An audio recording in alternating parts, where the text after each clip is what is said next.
Vendredi 11 août 2023, Le corps unifié de Christ. nous sommes reconnaissants envers Dieu de nous permettre de partager ces moments aussi précieux avec vous sur votre chaîne, L'Aventure dans la Parole. Alors qu'une semaine encore s'achève, nous prions que Dieu bénisse l'influence de sa parole sur nos cœurs, afin que ce que nous avons appris reste gravé dans nos cœurs. Nous savons que les contenus que nous vous proposons nous font du bien et nous pensons qu'il en est de même pour vous. Alors participez avec nous en likant, en vous abonnant si ce n'est pas encore fait et en laissant des commentaires de ce que vous avez compris et appris. Et surtout partagez le lien avec vos contacts. Le texte à mémoriser que nous vous invitons à dire avec nous se trouve dans Éphésiens chapitre 4, les versets 11 et 12.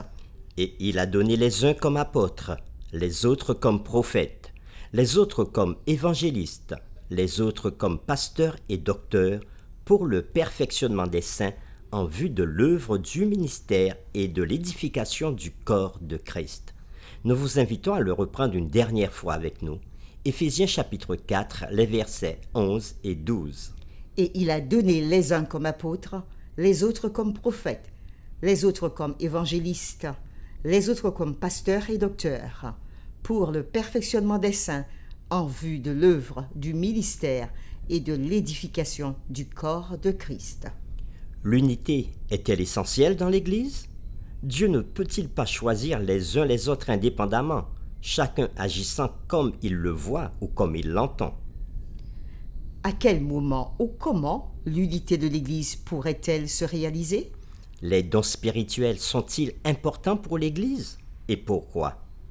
Les réflexions de cette semaine nous ont aidés à répondre à ces questions. Et nous avons commencé à le faire le samedi 5 août en introduisant la série de la semaine. Puis le dimanche 6 août, nous avons parlé de l'unité de l'esprit. Le lundi 7 août, unis et un en lui.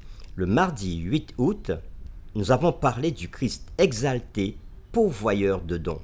Le mercredi 9 août, les dons du Christ exalté. Le jeudi 10 août, croître en Christ.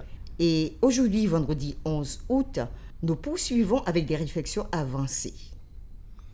Deux notes nous aident à développer notre étude d'Éphésiens chapitre 4, les versets 7 à 10.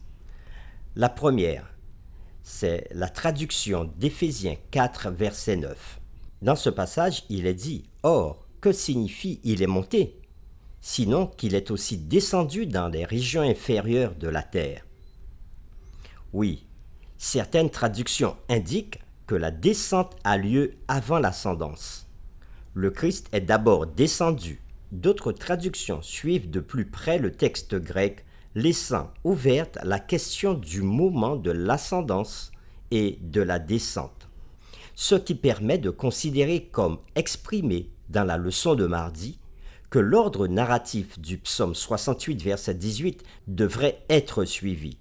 L'exaltation de Christ au ciel se produisant en premier, suivi de sa descente dans l'esprit. Deuxième note, amener captive la captivité. En citant le psaume 68, verset 18 de l'Ancien Testament grec, appelé la Septante, c'est une traduction grecque antique de l'Ancien Testament. Paul utilise une expression dans Éphésiens 4, verset 8 qui signifie littéralement « il a emmené captive la captivité ». Mais qui veut dire au sens plus large « il a emmené captive une multitude de captifs ».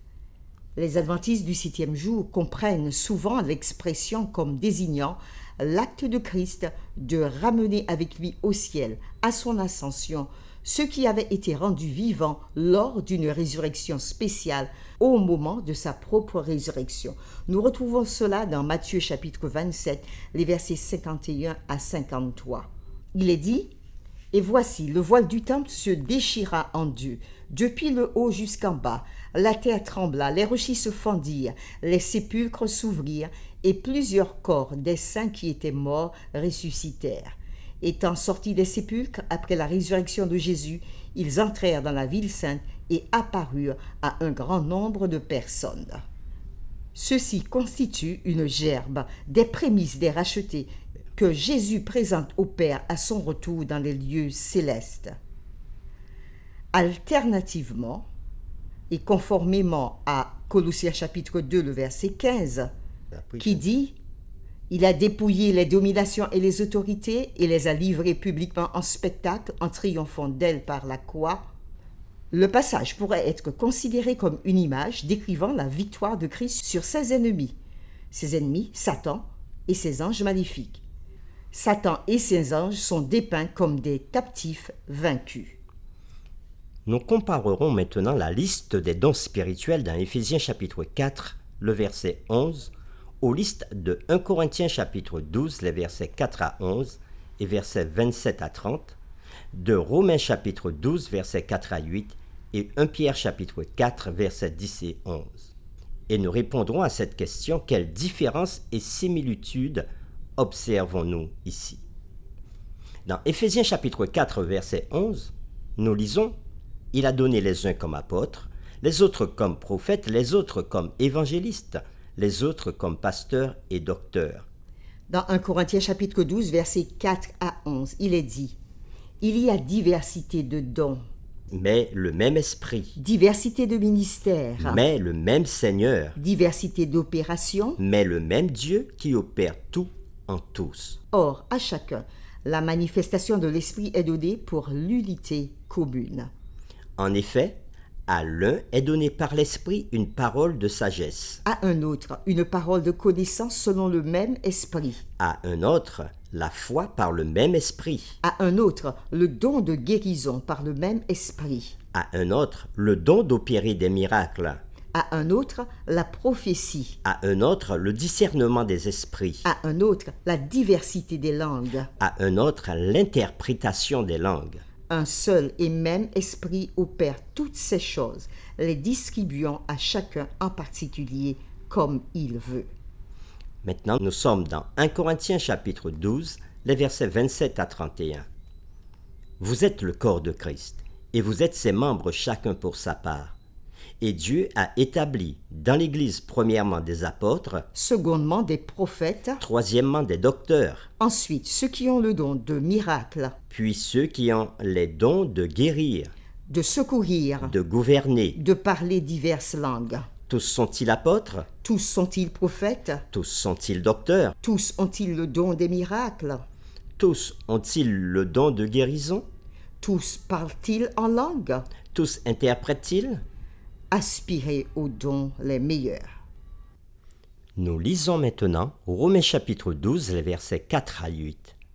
Car comme nous avons plusieurs membres dans un seul corps, et que tous les membres n'ont pas la même fonction, ainsi, nous qui sommes plusieurs, nous formons un seul corps en Christ, et nous sommes tous membres les uns des autres, puisque nous avons des dons différents, selon la grâce qui nous a été accordée, que celui qui a le don de prophétie l'exerce selon l'analogie de la foi.